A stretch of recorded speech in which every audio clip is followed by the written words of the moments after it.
मित्रों, हमारे पिछले वीडियो में जो रामायण में मिलावट से संबंधित विषयों पर आधारित था, उसमें हमने वीडियो के अंत में एक बात कही थी कि इसी रामायण में, इसी वाल्मीकि रामायण में वो कसौटी दी गई है जिसके ऊपर सारी मिलावटों को कसा जा सकता है, सारी मिलावटों को जांचा जा सकता है। वो कसौटी और कहीं नहीं, इसी रामायण में दी गई है, इसी वाल्मीकि रामायण में।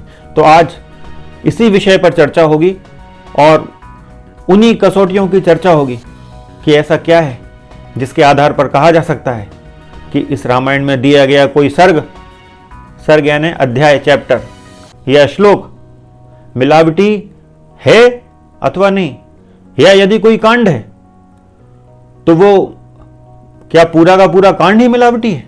ये सब देखने के लिए आज इस विषय में, इस वीडियो में चर्चा करेंगे। राम राम राम राम राम राम राम सीता राम सीता राम। मित्रों नमस्कार, हमारा नाम है हर्ष तिवारी और आध्यात्म जगत के इस चैनल रामायण बाय हर्ष तिवारी में हम आप सभी का बहुत बहुत स्वागत करते हैं। आज का जो विषय है कि मिलावटों की कसौटी क्या है, कैसे जांचा जाए, कैसे परखा जाए कि किसी श्लोक में मिलावट है अथवा नहीं। मित्रों, हम बहुत दिनों से रामायण में मिलावट संबंधित वीडियोस बना रहे हैं और आपके समक्ष रख रहे हैं। तो कई बार हमने कहा कि इन मिलावटों को जांचने की कसौटी क्या है। फिर पिछले वीडियो में कहा कि इसी रामायण में दी गई है वो कसौटी। तो आज उस कसौटी की चर्चा करेंगे कि क्या है वो कसौटी जिसके आधार पर रामायण के सर्ग, श्लोक और कांड को जांचा जा सकता है। अब ये प्रश्न भी आता है कि हमने पहले क्यों नहीं बता दी ये कसौटी कि मिलावट है नहीं है, कैसे जांच लें। पहले या दूसरे वीडियो में क्यों नहीं बता दिया हमने, इतना लंबा क्यों खींचा है?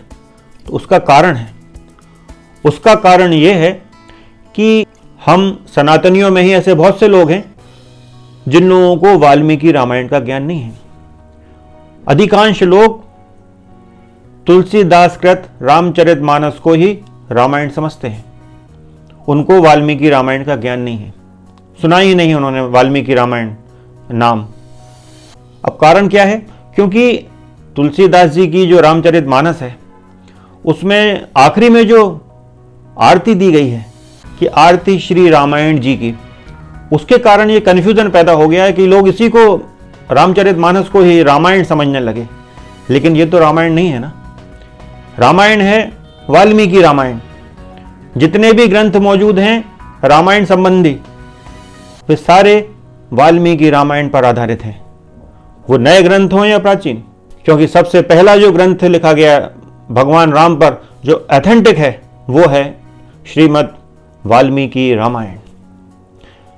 अब ये ऑथेंटिक क्यों है? क्योंकि वाल्मीकि जी भगवान राम के समकालीन हैं। उन्होंने राम जी से आमने सामने बैठकर बातें की हैं, माता सीता के दर्शन किए हैं, लक्ष्मण जी को देखा है। तो उनका लिखा हुआ ही ऑथेंटिक माना जा सकता है। और बाकी जो हैं, जो बाद के समय की रामायण हैं, वो इसी रामायण की नकल है। अलग अलग संस्करणों में अलग अलग बातें लिखी गई हैं, लेकिन ओरिजिनल जो रामायण है वो है वाल्मीकि रामायण। इन्हीं सब बातों को लोगों के समक्ष रखने के लिए हमने पूर्व में ऐसे वीडियोस बनाए जिसमें ये सारी बातें आ जाएं। तो भूमिका के रूप में हमको ये सब वीडियो बनाकर लोगों के समक्ष रखना था कि वाल्मीकि रामायण क्या है, मानस क्या है और दूसरी अन्य रामायण हैं उनमें क्या भेद है। तो इसलिए हमने भूमिका के रूप में पहले सब लोगों के समक्ष ये बातें रख दी। अब फाइनली देखते हैं कि इन मिलावटों की कसौटी क्या है। तो इस ग्रंथ की पहले योजना देखते हैं कि इस ग्रंथ की, रामायण ग्रंथ की योजना क्या है। कोई भी कार्य किया जाता है तो उसके लिए एक योजना बनाई जाती है। आज भी ऐसा है, पहले भी ऐसा रहा होगा कि हम लोग कोई भी काम करते हैं, छोटा हो या बड़ा, तो उसकी एक रूपरेखा हम लोग बनाते हैं, उसकी तैयारी करते हैं, उसकी योजना बनाते हैं। तो वाल्मीकि रामायण के लेखन की भी एक पूरी योजना है। अब वाल्मीकि रामायण का प्रारंभ कैसे होता है? वाल्मीकि रामायण का प्रारंभ होता है कि वाल्मीकि जी जो हैं वो नारद जी से प्रश्न पूछ रहे हैं और ये बाल कांड का प्रथम श्लोक है जिसमें नारद जी से प्रश्न पूछा जा रहा है। प्रश्न कौन पूछ रहे हैं? महर्षि वाल्मीकि। वो पूछते हैं कि संसार में सर्वश्रेष्ठ व्यक्ति कौन है? कौन है सबसे कर्तव्यनिष्ठ, दृढ़ संकल्प, जिसने एक बार वचन दे दिया, एक बार संकल्प ले लिया फिर उससे बदल नहीं सकते? सत्यवान, परम पराक्रमी, ऐसा व्यक्ति कौन है? ऐसे कुछ सवाल पूछते हैं वाल्मीकि जी नारद जी से, और फिर नारद जी उसका उत्तर देते हैं। बालकांड का जो प्रथम श्लोक है वो यह है कि ओम तपः स्वाध्याय निरतम तपस्वी वाग्विदाम वरम नारदम परिप्रच्छ वाल्मीकिर मुनि पुंगवम, जिसका अर्थ है तपस्वी वाल्मीकि जी ने तपस्या और स्वाध्याय में लगे हुए विद्वानों में श्रेष्ठ मुनिवर नारद जी से पूछा। अब इस पहले श्लोक से श्लोक क्रमांक 5 तक श्री वाल्मीकि जी के प्रश्न हैं और श्लोक क्रमांक 6 से नारद जी जवाब देना प्रारंभ करते हैं वाल्मीकि जी के प्रश्नों का, और श्लोक क्रमांक 100 तक वो अपनी बात कहते हैं। इस समय जो वाल्मीकि रामायण उपलब्ध है वो इसी क्रमांक 1 नंबर के श्लोक से क्रमांक 100 नंबर के श्लोक तक उसका प्रथम सर्ग है। वैसे तो हमारा मानना है ये है कि ये कांड अधूरा है, प्रथम श्लोक के पहले काफ़ी श्लोक रहे होंगे, लेकिन चूंकि अभी वर्तमान में यही उपलब्ध है तो इसी को आधार मानते हुए ही बात किया जा सकती है। तो ये जो श्लोक क्रमांक 1 से श्लोक क्रमांक 100 तक की जो रामायण है इसको लघु रामायण कहा जाता है। ये रामायण नारद जी ने वाल्मीकि जी को सुनाई है उनके प्रश्न पूछने पर। फिर अगला जो सर्ग है बालकांड का, उसमें ब्रह्मा जी आते हैं और ब्रह्मा जी वाल्मीकि जी से कहते हैं कि जैसी रामायण तुमको नारद ने सुनाई है उसी के अनुसार रामायण का लेखन कार्य करो। ये आपने जो छंद निकल गया है आपके मुंह से, ये मेरी ही प्रेरणा से सरस्वती तुम्हारे मुख में स्थापित की मैंने, उसी कारण तुम्हारे मुख से ये श्राप युक्त श्लोक निकल गया है। तो ऐसे ही श्लोक बनाओ और इन्हीं श्लोकों में पूरी रामायण की रचना करो। कृत्स्नम शब्द का प्रयोग हुआ है कि संपूर्ण रामचरित का लेखन कार्य करो, लेकिन उसका आधार क्या होना चाहिए? वही रामायण जो नारद ने सुनाई है। यदि नारद के सुनाई हुई रामायण के अलावा यहां वहां होते हैं तो वो बात गलत हो जाएगी। इसलिए हमने कहा था कि इसी रामायण में वो कसौटी दी गई है कि कोई सर्ग, कोई श्लोक, कोई कांड असली है या नकली है, इसी रामायण में दी गई कसौटी से ही पता लगेगा। और वो कसौटी क्या है? वो कसौटी वही ब्रह्मा जी का वाक्य है, वो श्लोक है बालकांड के सर्ग क्रमांक 2 का 32 और 33वां श्लोक। रामस्य चरितम कृत्स्नम कुरु त्वम ऋषि सत्तम धर्मात्मनो भगवतो लोके रामस्य धीमितः वृत्तम कथय धीरस्य यथा ते नारदात् श्रुतम वृत्तम कथय धीरस्य यथा ते नारदात् श्रुतम। अब मित्रों, जैसा कि आपने देखा कि ब्रह्मा जी बिल्कुल स्पष्ट आदेश दे रहे हैं वाल्मीकि जी को कि जैसा नारद ने कहा है, नारद के मुख से तुमने जैसा सुना है उसी के आधार पर रामायण की रचना करो, राम के चरित्र की रचना करो।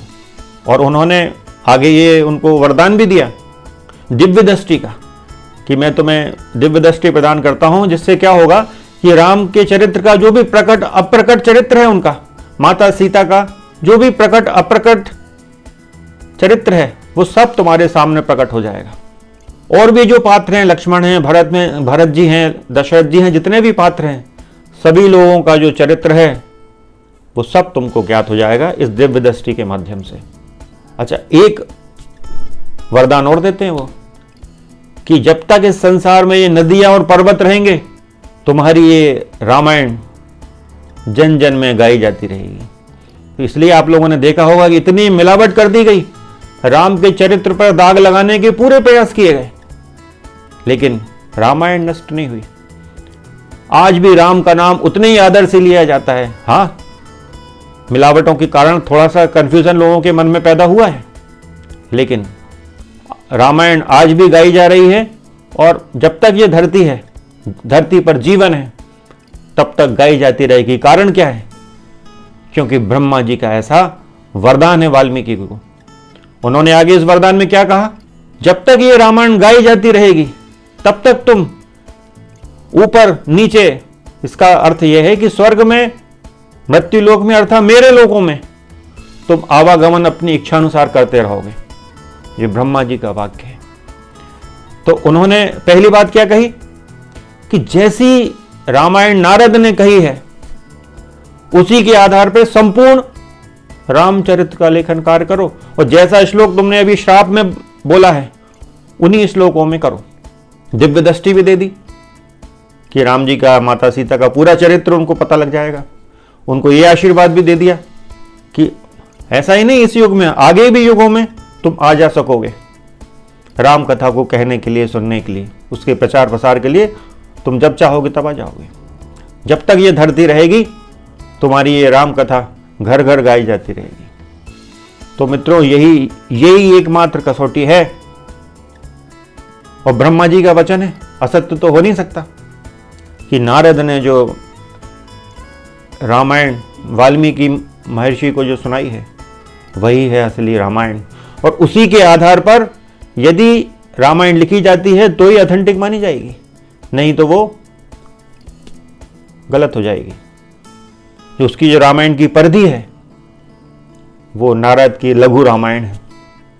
तो ये एक योजना है पूरी रामायण के लेखन की। तो यदि असली रामायण जो हम देखेंगे इसी रामायण में कि जब वाल्मीकि जी रामायण का प्रारंभ करते हैं, ये बाल कांड का, तो पहले सर्ग में तो ये आ गया, नारद जी की द्वारा सुनाई गई लघु रामायण आ गई। दूसरे सर्ग में फिर वो क्रौंच पक्षी के वध की कथा आती है कि वो शिकारी जो है एक नर क्रौंच पक्षी को मार देता है और फिर वाल्मीकि जी के मुख से वो श्राप निकल जाता है, और फिर ब्रह्मा जी आते हैं और उनको वरदान इत्यादि देते हैं। तो ये यहाँ से रामायण शुरू हुई। लेकिन जैसा जैसा आप ये चित्र में जैसा कि हमने दिखाया है, और ये बाल कांड का ये प्रथम सर्ग, तो आप ये जो पूरी योजना देखेंगे रामायण की, वो नारद जी ने जैसी जैसी सुनाई है उसी के आधार पर, उसी श्लोकों को विस्तार करके वाल्मीकि जी ने उसको आगे लिखा है। कि नारद जी जैसे वर्णन कर रहे हैं भगवान राम का कि वो आदर्शवादी हैं, उनका चरित्र ऐसा है, कर्तव्यनिष्ठ हैं, शक्तिमान हैं, सत्यवादी हैं, संकल्प एक बार ले लिया तो उसको निभाते हैं, दृढ़ संकल्पी हैं। तो ये सब बातें इसमें जो लिखी हैं वाल्मीकि रामायण में भी इसी के आधार पर उन्होंने इन श्लोकों को थोड़ा विस्तार से बताते हुए इस रामायण का लेखन किया है। फिर वो जैसे नारद की कथा आगे बढ़ती है, नारद जी द्वारा लघु कथा, तो इन गुणों का वर्णन करते हुए फिर उनके राज्याभिषेक की कथा आती है। तो सेम वाल्मीकि रामायण भी इसी तरीके से आगे बढ़ती है। इस चित्र में जो वाल्मीकि रामायण बालकांड के प्रथम सर्ग का है, और इसमें आप देखेंगे कि श्लोक क्रमांक 7 से, जिसमें महर्षि वाल्मीकि जी के प्रश्न पूछने पर नारद जी उत्तर दे रहे हैं, तो श्लोक क्रमांक 7 से वे श्लोक क्रमांक 20 तक भगवान श्री राम के गुणों का वर्णन करते हैं कि उनमें क्या क्या विशेषताएं हैं।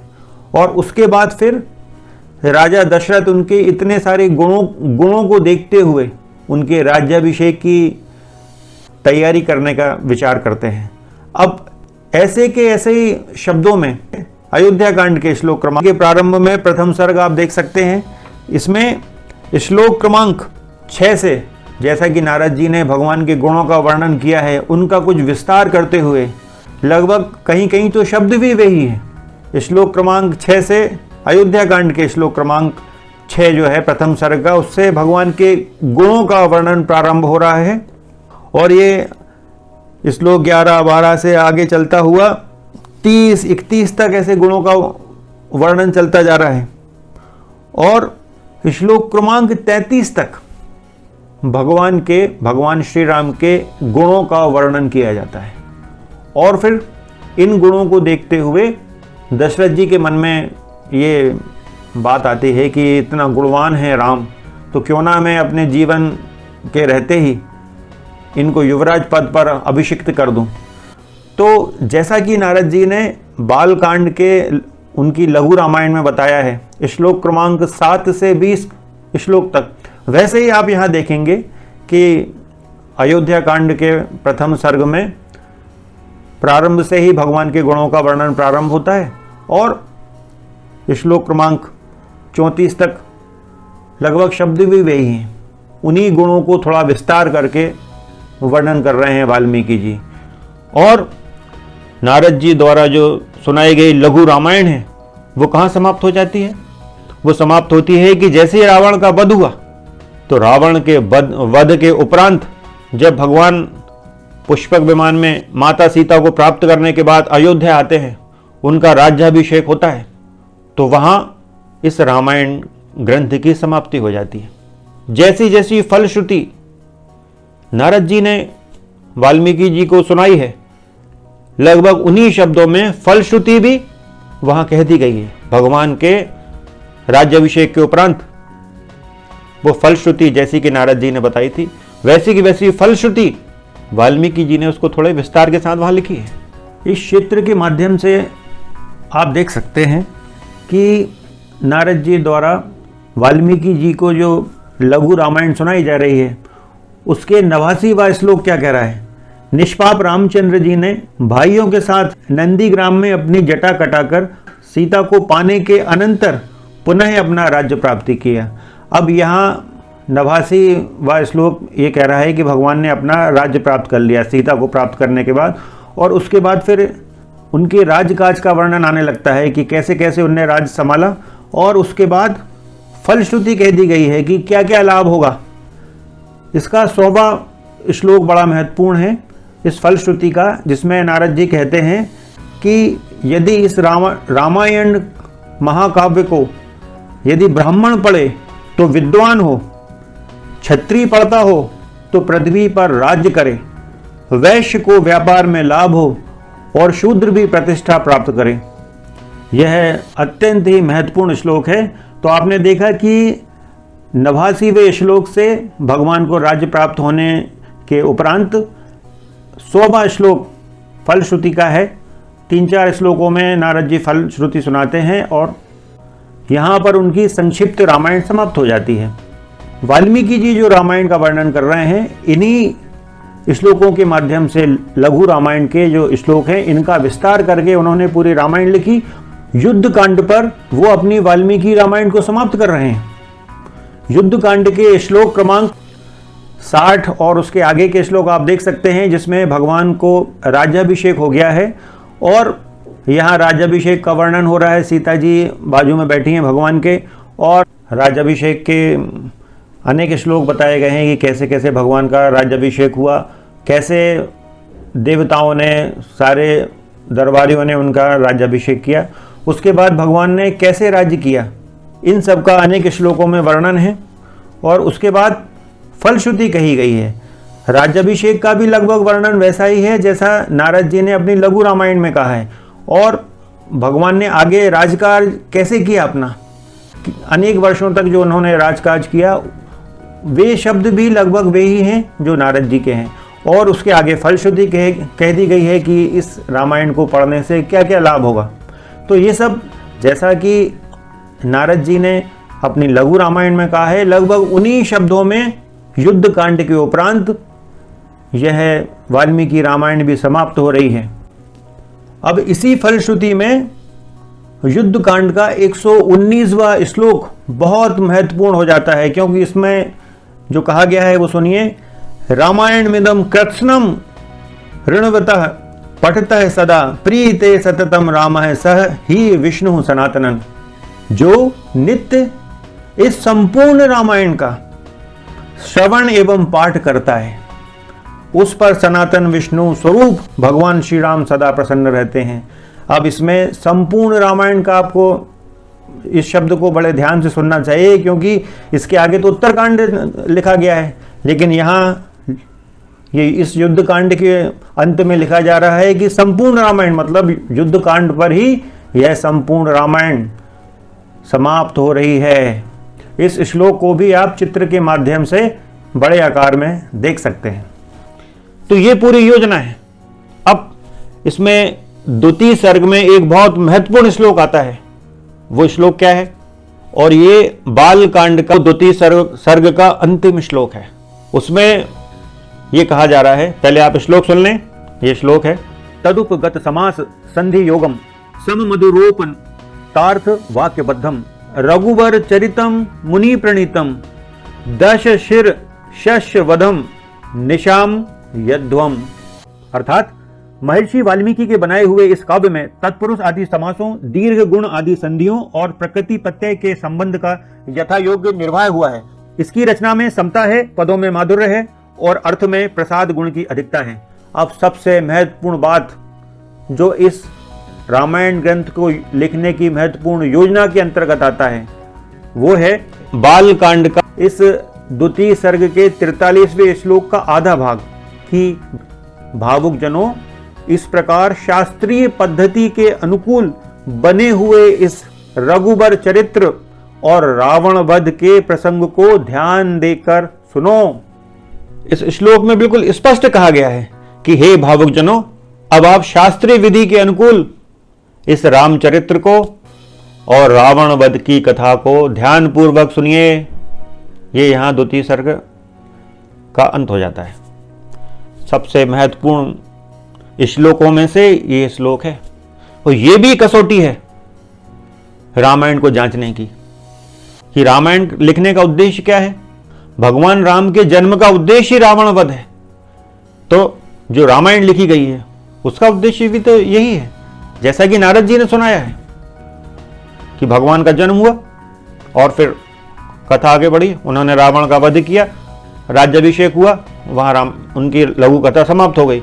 तो वाल्मीकि जी को भी वही समाप्त करना है, नहीं तो ब्रह्मा जी के वचन का भंग हो जाएगा। ब्रह्मा जी ने जो वरदान दिया है उसका भंग होगा, तो उसके आगे वो कथा नहीं लिख सकते। और पूरी ईमानदारी से वाल्मीकि जी ने भगवान का जैसे ही राज्याभिषेक हुआ और वहां पूरी कथा समाप्त की है, वहीं फलश्रुति भी लिख दी है। और जैसा कि ये श्लोक है द्वितीय सर्ग का 43वां श्लोक स्पष्ट कहा है, हे भावुक जनों, अब आप इस रामचरित्र को और रावण वध की कथा को सुनिए। तो इसके बाद की कोई कथा का तो प्रश्न ही नहीं उठता। यदि कोई कथा कही जाती है तो ऑथेंटिक नहीं है, क्योंकि वो वाल्मीकि रामायण में नहीं है, वो बाद में जोड़ी गई है। और वो किसने जोड़ी, कब जोड़ी गई, क्यों जोड़ी, इसके विषय में भी किसी वीडियो में विस्तृत चर्चा करेंगे, क्योंकि वो भी एक बहुत बड़ा षड्यंत्र है सनातन के विरुद्ध। लेकिन आज इस कसौटी की चर्चा होना है जो वाल्मीकि रामायण में दी गई है, तो आज वही चर्चा करेंगे। अब कुछ बातें और बड़ी महत्वपूर्ण हैं। द्वितीय सर्ग का जो 42वां श्लोक है वो बहुत महत्वपूर्ण है। ये श्लोक ये कहता है कि ये सब सोचकर महर्षि वाल्मीकि ने सैकड़ों श्लोकों में रामचरित्र की रचना की। रामायण ग्रंथ में हजारों शब्द का प्रयोग नहीं है, सहस्त्रों शब्द का प्रयोग नहीं है, शतः शब्द का प्रयोग है, सैकड़ों शब्द का। अब जैसे ही तृतीय सर्ग में जाएंगे, चतुर्थ सर्ग में जाएंगे, तो वो मिलावटखोरों की उसमें वो माया जाल शुरू हो जाता है कि 24,000 श्लोक चतुर्थ सर्ग में बोल दिया कि 24,000 श्लोकों में रामायण की रचना की, जबकि वाल्मीकि जी स्वयं क्या लिख रहे हैं कि सैकड़ों श्लोकों में रामचरित्र की रचना की। वो खत्म कहां होना है रामायण को? भगवान का जहां राज्याभिषेक हुआ वहां रामायण खत्म हो रही है। देखिए हम आपको इन चित्रों के माध्यम से दिखाते हैं कि रामायण समाप्त हो रही है, तो वहीं फलश्रुति दी गई है। आप फलश्रुति भी पढ़िए। श्लोक क्रमांक 60 से भगवान का राज्याभिषेक हो जाता है और राज्याभिषेक के अनेक श्लोक बताए गए हैं कि कैसे कैसे भगवान का राज्याभिषेक हुआ, कैसे देवताओं ने, सारे दरबारियों ने उनका राज्याभिषेक किया, उसके बाद भगवान ने कैसे राज्य किया, इन सब का अनेक श्लोकों में वर्णन है। और उसके बाद फलश्रुति कही गई है कि इस रामायण को पढ़ने से क्या क्या लाभ होगा। तो ये सब जैसा कि नारद जी ने अपनी लघु रामायण में कहा है, लगभग उन्हीं शब्दों में युद्ध कांड के उपरांत यह वाल्मीकि रामायण भी समाप्त हो रही है। अब इसी फलश्रुति में युद्ध कांड का 119वां श्लोक बहुत महत्वपूर्ण हो जाता है, क्योंकि इसमें जो कहा गया है वो सुनिए। रामायण मिदम कृत्स्नम ऋणवतः पठतः सदा प्रीते सततम रामः सह ही विष्णु सनातनन। जो नित्य इस संपूर्ण रामायण का श्रवण एवं पाठ करता है, उस पर सनातन विष्णु स्वरूप भगवान श्री राम सदा प्रसन्न रहते हैं। अब इसमें संपूर्ण रामायण का आपको इस शब्द को बड़े ध्यान से सुनना चाहिए, क्योंकि इसके आगे तो उत्तरकांड लिखा गया है, लेकिन यहाँ ये इस युद्ध कांड के अंत में लिखा जा रहा है कि संपूर्ण रामायण, मतलब युद्ध कांड पर ही यह संपूर्ण रामायण समाप्त हो रही है। इस श्लोक को भी आप चित्र के माध्यम से बड़े आकार में देख सकते हैं। तो इस प्रकार मित्रों स्पष्ट है कि जो भी चीज नारद जी द्वारा कही गई लघु रामायण में नहीं है, तो वो रामायण में भी नहीं होगी। वाल्मीकि जी यदि कुछ लिखेंगे वो बाध्य हैं इस बात से, क्योंकि ब्रह्मा जी का ऐसा आदेश है कि जो नारद ने कथा सुनाई है उसी के अनुसार लिखना है। और कृत्स्नम शब्द का प्रयोग है, मतलब संपूर्ण रामायण वही है जो श्री नारद जी ने वाल्मीकि जी को सुनाई है। संपूर्ण चरित्र है वो भगवान श्री राम का। वो शॉर्ट में सुनाई है तो आपको विस्तार करना है उस चीज का, क्योंकि आपको दिव्य दृष्टि दी गई है कि नारद जी ने जो शॉर्ट में बोला है आप उसका विस्तार करिए, उन छोटे छोटे सूत्रों का विस्तार कीजिए। तो मित्रों, जैसा कि हमने निवेदन किया था कि हम कसौटी बताएंगे रामायण को जांचने की, परखने की, तो आज हमने उस कसौटी को आपके समक्ष रखा है कि यही है किसी भी श्लोक की, किसी भी सर्ग की, किसी भी कांड की असलियत जानने की कसौटी। अब आगे के वीडियो में हम लोग इस कसौटी के आधार पर श्लोकों को परखेंगे कि नारद जी की लघु रामायण क्या कह रही है और वो श्लोक क्या कह रहा है। और यदि वो इसके विपरीत पाया जाता है, इसका मतलब यह है कि षड्यंत्रकारियों का वो षड्यंत्र है। तो आज बस इतना ही विषय हम लेकर आए थे, उस कसौटी को लेकर आए थे जिसकी इतने दिनों से चर्चा हो रही थी। हम थोड़ा सा वेट कर रहे थे कि दर्शक लोग थोड़े ज़्यादा हो जाएं, ताकि ज़्यादा लोगों तक ये बात पहुंच सके, इसलिए हमने एकदम से नहीं बताई, थोड़ा सा विलंब किया। लेकिन आज वो कसौटी हमने आप सबके समक्ष रख दी है। हमने आपको बता दिया है कि ब्रह्मा जी ने अपना सर्टिफिकेट, अपना प्रमाण पत्र किस रामायण को दिया है, किस रामायण को ब्रह्मा जी ने सही स्वीकार किया है। और इन्हीं कसौटियों के आधार पर अब आगे की कथा को परखेंगे, जांचेंगे और आपके समक्ष रखेंगे। जय जय श्री सीताराम, जय सिया राम। एक विशेष निवेदन ये भी है और एक हमारी शिकायत और है कि लोग, हजारों की तादाद में लोग इन वीडियोस को देखते हैं लेकिन सब्सक्राइब नहीं करते हैं। तो आप सभी से निवेदन है कि कृपया वीडियोस को सब्सक्राइब जरूर करें, शेयर करें, लाइक करें, और यदि कोई कन्फ्यूज़न हो तो कमेंट करें, कोई बात पूछना हो तो कमेंट कर पूछें। राम राम राम राम राम राम राम सीता राम सीता राम।